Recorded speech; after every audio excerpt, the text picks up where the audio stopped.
Hey everyone, more eta notun minute logole apnalok সকলোকে স্বাগতম জনাইছো আৰু আজি আমি এয়া আহিছো বৰ্তমানডা ওয়াটাৰ কটচলত আছে কভেন্ট্ৰিৰ পৰা 1 hour 15 minutes লাগে বাইক কাৰ আৰু ইয়াতে আমি এটা সৰুকে পিকনিক পাৰ্টি কৰিছো আমি নতুন ফেমিলি লগ পাইছো ইয়াতে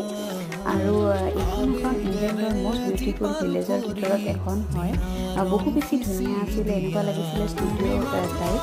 আৰু আমি তাত বহুখিনি সময় টাইম পাছ কৰিলোঁ আৰু ধুনীয়াকৈ আমাৰ টাইমখিনি গুচি গ'ল আৰু এয়া আছিল আজিৰ কাৰণে তাৰপিছত আমি ঘৰলৈকে গুচি আহিলোঁ আৰু ইয়াৰে মই লং ব্লগ এটা আপলোড কৰিছোঁ আপোনালোকে চাব পাৰে তো এয়াই আছিল আজিৰ কাৰণে আপোনালোকে ব্লগটো চাই কেনেকুৱা পালে জনাব আৰু নেক্সট মিনিট লগত আপোনালোকক লগ পোৱাৰ আশাৰে এতিয়াৰ কাৰণে বাই বাই